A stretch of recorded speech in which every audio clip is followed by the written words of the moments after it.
చూడండి మనకి మీకు జన్యుశాస్త్రం చదివేటప్పుడు వీటి గురించి ఎక్కువ అడుగుతుంటాడు. ఏక సంకలనం గురించి, ద్విసంకలనం గురించి అడుగుతుంటాడు. రైటా? రేషియోస్ గుర్తుపెట్టుకోవాలి మీరు ఇక్కడ.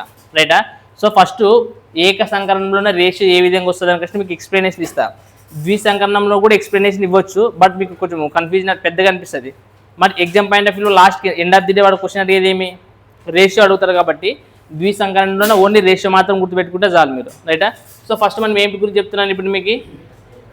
ఏక సంకలనం గురించి చెప్తున్నాను. అందులో ఫస్ట్ దేని ఉంటాయి అంటే లక్షణాలు ఉంటాయి.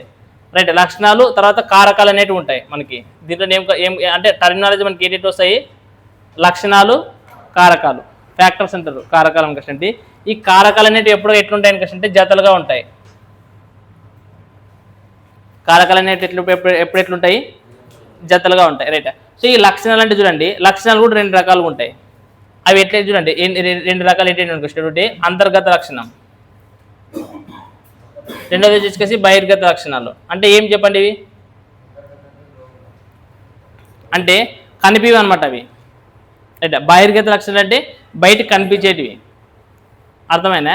సో ఇప్పుడు ఈ ఏక సంకలనం అనుకంటే సింపుల్. ఏక సంకలనం అనుకంటే ఆల్రెడీ మీకు ఇది చెప్తే కదా, జన్యుశాస్త్రంలో సంబంధించిన వ్యాధులు బట్టతల గురించి కానీ, వర్ణాంధత్వం గురించి కానీ, హీమోఫోలియా గురించి కానీ మనం సంకరీకరణం చేస్తాం లేదా కలుపుతాం లేదా?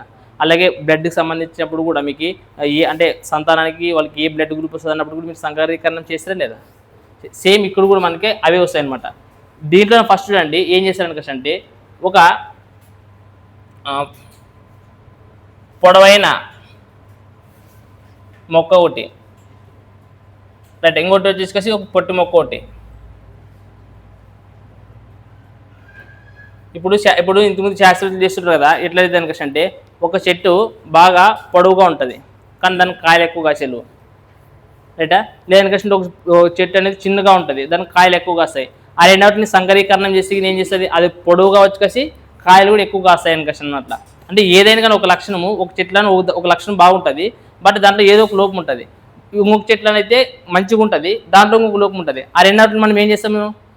హైబ్రిడైజేషన్ చేస్తారనమాట. హైబ్రిడైజేషన్ చేసుకొచ్చి ఏం చేస్తారు?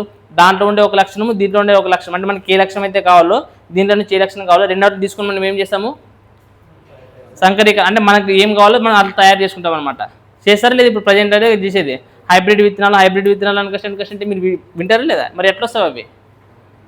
ఇప్పుడు నార్మల్ మనం పత్తి ఉంటుంది, లేదు వేరే రకం అనుకంటే మిరప, వేరే రకం మిరప ఉంటాయి, అన్నీ ఉన్నాయి కదా. సో అవన్నీ ఎట్లా అంటే ఇట్లా హైబ్రిడ్ చేసేది అట్లా. సో ఒకటి మంచిది, ఇంకోటి అంటే వేరే దాంట్లో ఇట్లా రెండు రకాలన్నీ కలిపి అంటే మిక్స్ చేసి తయారు చేస్తారనమాట. సో మీకు కూడా ఎగ్జామ్లో డైరెక్ట్ ఏమని అడుగుతుంటాడంటే ఒక పొడవైన మొక్క ఉంటుంది, తర్వాత ఒక పొట్ట మొక్క ఉంటుంది. రైటా? సో ఈ పొడవైన మొక్కకి నార్మల్గా నేను ఏం చెప్తాను చూడండి, టర్మినాలజీ అనుకషన్ అనేది టీటీ అనుకషన్ అనుకున్నాను దీంట్లో ఉండేటివి. రైట్? కారకాలు, దీంట్లో ఉండే కారకాలు జతలుగా ఉంటాయి అనుకషన్ చెప్తే కదా. సో ఏముంటాయి ఇవి? టీటీ. సో దీంట్లో మనకి ఫస్ట్ కనపడేది బహిర్గత లక్షణము, ఫస్ట్ది బహిర్గత లక్షణము, తర్వాత ఉండేది అంతర్గత లక్షణం. రైటా? సో బయటకు కనిపించేది. సో పొట్టి బటా మొక్కకి నేను కారకాలు ఏం చెప్తాను అనుకుంటే రెండు స్మాల్ టీలు చెప్తున్నాను. అర్థమైందా? ఇప్పుడు మీకు సంకరీకరణం చేసేది వస్తుందనే లేదా? హైబ్రిడైజేషన్ ఇచ్చేది వస్తుందనే లేదా? చెప్పండి. సంకరీకరణం చేసినప్పుడు ఏమొస్తుంది? టీటీ, తర్వాత టీటీ, తర్వాత అన్నీ ఏం చేసినా కానీ లాస్ట్ నీకు దీని నుంచి ఏమొస్తుంది? అదే కదా వచ్చేది. మరి ఇప్పుడు ఇది చూడడానికి పెద్దగా ఉంటుందనే, పొడవుగా ఉంటుందనే, పొట్టుకుంటుందనే? మీకు ఇందు ముందు చెప్పిన ఇప్పుడు దీంట్లో మీకు ఫస్ట్ కనిపించేది ఏ లక్షణం కనిపిస్తుంది? ఫస్ట్ ఈడ అంతర్గతం రాసిన అంతర్గతం చెప్తున్నారు ఏంటంటే మీరు. ఫస్ట్ మీకు కనిపించేది ఏది? బహిర్గత లక్షణం కనిపిస్తుంది, రెండవది అంతర్గత లక్షణం కనిపిస్తుంది. ఇప్పుడు ఇది చూడడానికి పొడవుగా కనిపిస్తుంది, పొట్టికి కనిపిస్తుంది. పొడవుగా కనిపిస్తుంది ఎందుకనిపిస్తుంది? బహిర్గత లక్షణం ఏం ఫస్ట్ వచ్చేది? క్యాపిటల్ టీ అంటే దీన్ని ఇంటిమేషన్ చేస్తుంది లక్షణము. బహిర్గత లక్షణం అంటే చూడడానికి ఎట్లా కనిపిస్తుంది? చెట్టు ఎట్లుంటుంది? అది పొడవుగా ఉంటుంది అనమాట సంకరీకరణం చేసిన తర్వాత. సో ఒక పొడవైన మొక్క, ఒక పొట్టి మొక్క ఏదైనా కానీ ఇది సంకరీకరణం చేసినప్పుడు ఏమవుతుంది? పొడవైన మొక్కగా వస్తుంది అనమాట. సో ఇదే F1 రకం అంటారు అనమాట. దీన్ని ఏమంటారు చెప్పండి? F1 రకం. ఇప్పుడు చూడండి మీకు ఆల్రెడీ మీకు చెప్పిన టర్మినాలజీ హోమోజీనియస్, హెటరోజీనియస్ అనుకుంటున్నాను. నార్మల్ చూద్దాం. టీటీ అంటే చూడడానికి రెండు ఒకే రకంగా ఉన్నాయనే లేదా? ఉండదా? ఇప్పుడు సేమ్ ఇప్పుడు మనకి స్త్రీలలో ఉన్న ఏం క్రోమోజోమ్లు ఉంటాయి? X chromosome. అంటే ఇవి చూడడానికి రెండు ఒకే రకంగా ఉంటాయి కాబట్టి సమయుగ్మం అనుకుంటాం. అదే పురుషుల్లో మనకి ఏముంటాయి? XY. అంటే అది ఎట్లుంటుంది? రైట్. అంటే చెప్పండి, మీకు ఆల్ టర్మినల్ చెప్పినా కదా, సమయుగ్మజము విషమయుగ్మజం అని పేర్లు చెప్పినామా లేదా? సో మనకి ఇక్కడ ఈ రెండు ఎట్లుండేవి ఇవి సమయుగ్మజాలే, ఈ రెండేటివి ఇవి సమయుగ్మజాలే. పేర్లు గుర్తుపెట్టుకున్నాను. మళ్ళీ దీంట్లో కూడా అడిగినప్పుడు మరి కన్ఫ్యూజ్ కావద్దు. ఇప్పుడు వచ్చేది మనకి ఏర్పడిన దాంట్లో ఏముండదు, విషమయుగ్మజం అనేది గుర్తుపెట్టుకున్నాడు, విషమయుగ్మజం. రైటా. సో మనకి ఏర్పడిన F1 రకాన్ని ఇప్పుడు మళ్ళీ హైబ్రిడైజేషన్ మళ్ళీ చేద్దామండి. రైటా. సో ఒకటి ఏముండదు టీ, తర్వాత టీ. సో దీన్ని హైబ్రిడైజేషన్ చేసి ఏమొస్తుంది చెప్పండి, ఏమొస్తుంది? ఫస్ట్ ఇది టీటీ వస్తుంది, తర్వాత రైటా. నెక్స్ట్ తర్వాత మళ్ళీ ఇంకో దీన్ని చేసాం కదా స్మాల్ టీ క్యాపిటల్ టీ, అంతేనా? అంతేనా వచ్చేది? చూడండి ఇప్పుడు ఈ విధంగా వచ్చినాయి, ఇవి ఈ విధంగా వచ్చాయి లేదా? తెలిసేది మీకు చేసి దీంతో 2 అవుట్లు చేయండి, దీంతో 2 అవుట్లు చేయండి. చేసిన తర్వాత ఇప్పుడు మీకు ఇవి చూడడానికి దీంట్లోన పొడవైనవి ఎన్ని వచ్చేవి, పొట్టు ఎన్ని వచ్చేవి చెప్పండి. చూడండి ఇది ఏంటిది, ఇదేమిది, ఇదేంటిది, ఇది అంటే బహిర్గతంగా చూడడానికి బహిర్గతంగా 3 ఎట్లున్నాయి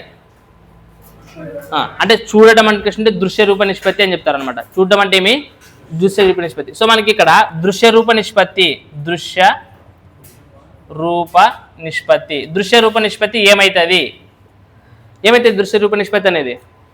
ఇప్పుడు మొత్తం ఎన్ని ఉన్నాయి, మొత్తం ఎన్ని ఉన్నాయి మనకి? మొత్తం 1 2 3 4 ఉన్నాయి. ఈ 4 అవుట్లలోన పొడవైనవి ఎన్ని వచ్చాయి మనకి? 3 వచ్చినాయి. పొట్టేది ఎంత వచ్చేదా? సో అంటే చూడడానికి ఈ 3 ఒకే రకంగా ఉంటాయి, అన్ని పొడవుగా ఉంటాయి. ఇది మాత్రం ఎట్లుంటుంది, పొట్టుకుంటుంది. అందుకని దృశ్య రూప నిష్పత్తి అంటే మనం కళ్ళతో చూసుకొని చెప్పేది. బట్ జెనెటికంగా జన్యురూపంగా చూసేగిన జన్యురూప నిష్పత్తి ప్రకారము, ఏ రూప ప్రకారము? జన్యురూప నిష్పత్తి. జన్యురూప నిష్పత్తి మీరు ఇప్పుడు చెప్పాలా అంటే దీనిలో చూడడానికి ఏవైనా రకాలు అంటే ఎన్ని విడిదీసి చెప్పండి. ఫర్ ఎగ్జాంపుల్ ఇది ఒకటి సపరేట్ ఉండదు, తర్వాత ఇట్లాంటివి ఎన్ని ఉన్నాయి, 2 ఉన్నాయి, తర్వాత ఇది ఉండదు ఒకటి సపరేట్. అంటే ఏముంటుంది మనకి రేషియో అనేది 1:2:1. అంటే మనకి జన్యురూప నిష్పత్తి అనేది ఏమొచ్చింది, 1:2:1 అనేది వచ్చింది. దృశ్య రూప నిష్పత్తి మనకి ఏమొచ్చింది, 3:1 అనేది వచ్చింది అనమాట. అర్థమైంది? సో ఇది దేనికి సంబంధించింది, మోనో హైబ్రిడైజేషన్. ఏక సంకరణంలోన ఏమేమి ఉంటాయి, లక్షణాలు అంతర్గతంగా ఉంటాయి, బహిర్గతంగా ఉంటాయి. కారకాలు అనేటివి ఎప్పుడు ఏ విధంగా ఉంటాయి, జతలుగా ఉంటాయి. అందులో మనం 2 రకాల మొక్కలు తీసుకున్నాం. ఒకటి తీసుకొచ్చి పొడవైన మొక్క, ఇంకోటి తీసుకొచ్చి పొట్టి మొక్క. కొన్నిసార్లు పొడవైన బఠానీ మొక్క, అది మొక్క, యాదన్నీ పొడవైనది పొట్టిది, అది బఠానీ మొక్క అయితేనేమి, ఇంకోటి అయితేనేమి, ఇంకోటి ఏదైనా కానీ. సో వాటిని మనం ఏమేమి తీసుకున్నారా, దీంట్లో ఒకటి పొడవైన అంటే 2 సమయుగ్మజంగా తీసుకోవాలా, పొట్టి అంటే 2 సమయుగ్మంగా తీసుకోవాలి. సో మనకి చేసి హైబ్రిడైజేషన్ చేసి మనకి ఏం ఏర్పడింది, F1 రకం అనేది ఏర్పడింది. సో దాంట్లో టీటీ అనుక క్యాపిటల్ టీ, ఇంకోటి స్మాల్ టీ. సో ఇది ఏ రకంగా ఏర్పడింది, విషభాగం. సో F1 రకాన్ని మనము హైబ్రిడైజేషన్ అనేది చేసినప్పుడు మనకి ఏమొచ్చింది, దృశ్య రూప నిష్పత్తి ఏమొచ్చింది, రైట్. జన్యు రూప నిష్పత్తి ఏమొచ్చింది అంటే చూడడానికి ఇది ఒకటి, ఈ 2 ఒక రకంగా ఉంటాయి, ఇది ఒక రకంగా, అందుకు 1:2:1 అనేది. అర్థమైనా? సో మనకి ఇది ఏదంటే ఇది ఏక సంకరణము, రైటా. ఇది రాయండి ఇది. సో అది ఏక సంకరణానికి సంబంధించి ఇట్లా ద్విసంకరణానికి సంబంధించి కూడా సేమ్ ఆ విధంగా 4 కారకాలతో తీసుకుంటే కదా క్యాపిటల్ M స్మాల్ టీ అనగా 2 టీలు తీసుకొని మనం కూడా చేయొచ్చు. అట్లా చేసేదానికంటే మీరు జస్ట్ ద్విసంకరణం చేసి ఏం చేస్తారంటే దృశ్య రూప నిష్పత్తి ఏ విధంగా ఉంటుంది, జన్యు రూప నిష్పత్తి ఇది కూడా ఎట్లా వస్తుంది తెలుసు కదా. సేమ్ F1 రకంలో ఎట్లా చేసినామో దీంట్లో కూడా చేసి అట్లా వస్తాయి అనమాట ఇవి. సో దీని వాల్యూ గుర్తుపెట్టుకోండి. దృశ్య రూప నిష్పత్తి వచ్చేసి 9:3:3:1 అని, అలాగే జన్యు రూప నిష్పత్తి వచ్చేసి 1:2:2:4:1:2:1:2:1 అని. అది గుర్తుపెట్టుకోండి ఏది ద్విసంకరణంలోన. రైట్. చూడండి నెక్స్ట్ మన ట్రిక్ వచ్చేసి దేని గురించి చదువుతాం అంటే విసర్జక వ్యవస్థలను ఏది ఇది మూత్రపిండం, కిడ్నీ అంటారు కదా. సో ఆ కిడ్నీ గురించి అధ్యయనం చేసి చేస్తారని మనం ఏమంటారు, నెఫ్రాలజీ అని అంటారు అనమాట. సో మీకు అందరూ ఒక భాగం అంటే మన కిడ్నీలు 2 ఉంటాయి కదా. సో కిడ్నీ తీసుకుని దాంట్లో ఫస్ట్ భాగాలు నేర్చుకోవాలి మీరు, ఏ భాగాలు ఎక్కడ ఉంటాయి అనేది, రైటా. సో మీకు ఇది ఒక కిడ్నీ అనుకుంటే గిన దీంట్లో మీకు ఫస్ట్ మీరు ఎక్కువ మనకి ఎగ్జామ్లో అడిగేది దబ్బ గురించి, వల్కలం గురించి అడుగుతాడు. సో ఇది కిడ్నీ అనుకుంటే గిన ఈ లోపల భాగం ఉంటుంది కదా, ఈ డార్క్ ఇదంతా డార్క్ ప్లేస్ ఉంటుంది ఇదంతా. సో ఈ ఖాళీ ప్రదేశం ఇదంతా ఉంటుంది కదా, ఈ డార్క్ వలయాన్ని మనం ఏమంటాం, దవ్వ అంటారని గుర్తుపెట్టుకోవాలి, రైటా. సో ఈ పైన ఉంటుంది లేదు పైన భాగం లేత వలయం. సో ఈ లేత వలయాన్ని మనం ఏమంటారు? వల్కలం అంటారు.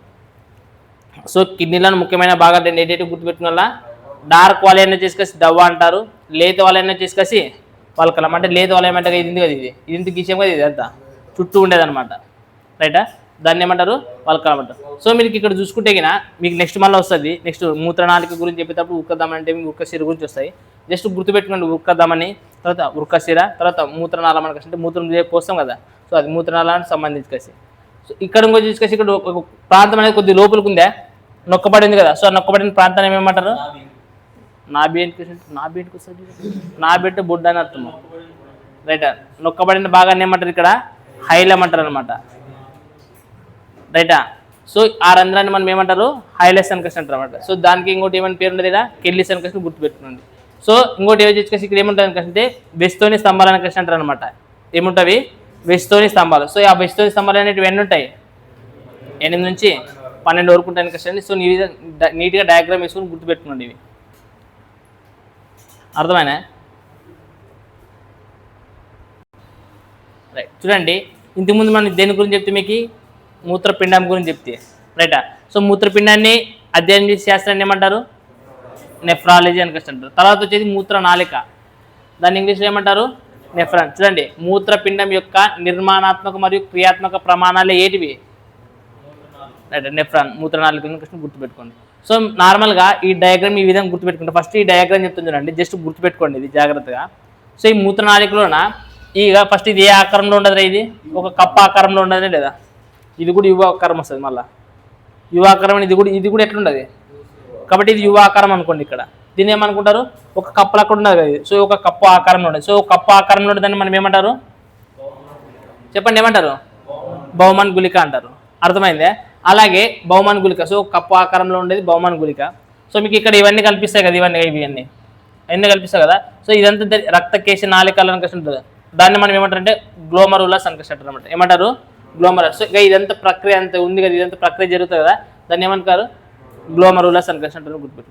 సో ఈ బహుమాన్ గుళిక, ఈ గ్లోమరులస్, ఈ రెండింటిని కలిపి ఏమనుకుంటారు అంటే మాల్ఫీజియన్ గుళిక అని అంటారు. ఏమంటారు? మాల్ఫీజియన్ గుళిక అంటారు. ఇది గుర్తుపెట్టుకోండి, ఇది సపరేట్. ఇది అర్థమైనా? సో ఏ రెండింటిని కలిపి మాల్ఫీజియన్ గుళిక అంటారు చెప్పండి. సో బహుమాన్ గుళిక, గ్లోమరులస్. సో ఈ రెండింటిని కలిపి మనం ఏమంటారు? మాల్ఫీజియన్ గుళిక అని అంటారు. సో మీరు ఇది గుర్తుపెట్టుకోవాలి. ఫస్ట్ ఏమొస్తుంది? బహుమాన్ గుళిక వస్తుంది. చూడండి, ఇడుగు బహుమాన్ గుళిక వచ్చిందే లేదా? వచ్చిందా? రైట్. నెక్స్ట్ మనకి ఏమొస్తుంది? సమీప సంవలిత నాళం. నాళం అక్కడ ఉన్నదనే లేదా? సమీప అంటే ఫస్ట్ దగ్గర ఉన్నది కదా, అందుకోసమే సమీప సంవలిత నాళము. రైటా? నెక్స్ట్ యువాకారంలో ఉండేదాన్ని ఏమంటారు? హెన్లీ సికెమ్ అంటారు. ఏమంటారు? హెన్లీ సికెమ్, యువాకారంలో ఉండేది. తర్వాత దీని గురించి నేను తర్వాత మాట్లాడతాను, మీకు ఎక్స్ప్లెనేషన్ ఇస్తాను మీకు ఇది తర్వాత. సో నెక్స్ట్ ఏముండదు? దూరస్థ సంవలిత నాళము. అర్థమైనా? సో ఇప్పుడు టక్కని భాగాలు చెప్పడానికి కష్టం, వరుస చెప్పాలని కష్టం చెప్పండి. ఫస్ట్ ఏమొస్తుంది? బహుమాన్ గుళిక వస్తుంది. తర్వాత గ్లోమరులస్, ఇది కలిపి మాల్ఫీజియన్ గుళిక అంటారు. తర్వాత సమీప సంవలిత నాళము, దూరస్థ సంవలిత నాళము. గుర్తున్నాయి కదా మీకు ఇవి. సో మూత్రం యొక్క రవాణా కూడా ఈ విధంగా అవుతుంది మనకి. చూడండి, మూత్రం యొక్క రవాణా ఏ విధంగా అవుతుంది మీరు చూసుకుంటే కింద ఫస్ట్ బహుమాన్ గుళిక నుంచి ఎక్కడ వస్తుంది? సమీప సంవలిత నాళానికి వస్తుంది. నెక్స్ట్ సమీప సంవలిత నాళం తర్వాత ఎక్కడికి వస్తుంది? హెన్లీ సికెమ్ తర్వాత దూరస్థ సంవలిత నాళం. తర్వాత ఇవి వస్తాయి అనమాట, సంగ్రహనాళము, మూత్రనాళము, మూత్రాశయం, ప్రశేకమని. మొత్తం అంతా ఓరల్ డయాగ్రామ్ తీసుకుంటే మీకు కనిపిస్తాయి ఈ మిగిలిన భాగాలు. అర్థమైనా? సో మీకు ఈ డయాగ్రామ్లో బాగా గుర్తుపెట్టిననుకో, మూత్రం యొక్క రవాణా, మన శరీరంలో మూత్రం ఏ విధంగా రవాణా అవుతుంది అనేది మీకు ఒక క్లారిటీ వచ్చేస్తుంది అనమాట. సో వరుస గుర్తుపెట్టుకుంటే కింద. అర్థమైనా? ఇక్కడ ఇంపార్టెంట్ ఏమనకంటే దీంట్లోనే ఇది ఇంపార్టెంట్. దీంట్లో అసలు మూత్రం అనేది ఏ విధంగా ఏర్పడుతుంది అనకసం చెప్పేదే ఇది. రైటా? సో ఇక్కడ చూడండి, మనకి ఆల్రెడీ మీకు ఇంతకు ముందు చెప్పేదాంట్లో ఉరుక్కదమని, ఉరుక్కశిర కష్టం అని చెప్పినామా లేదా? సో నార్మల్గా ఇక్కడ మూత్రం అనేది ఏమైతుంది కష్టం? ప్రాథమిక మూత్రం అని కష్టం కదా. సో ఈ ప్రాథమిక మూత్రం అనేది ఏర్పడేది ఎక్కడ అని కష్టం? ఇక్కడే. రైటా? జస్ట్ గుర్తుపెట్టుకోండి. సో దాన్ని మనం ఇక్కడ ఇదంతా ప్రాసెస్ మనం ఏ విధంగా చెప్పినాం? ఇక్కడ గ్లోమరులస్గా చెప్పినాం, రక్తకేశ నాళిక అవన్నీ గ్లోమరులస్ అని చెప్పి.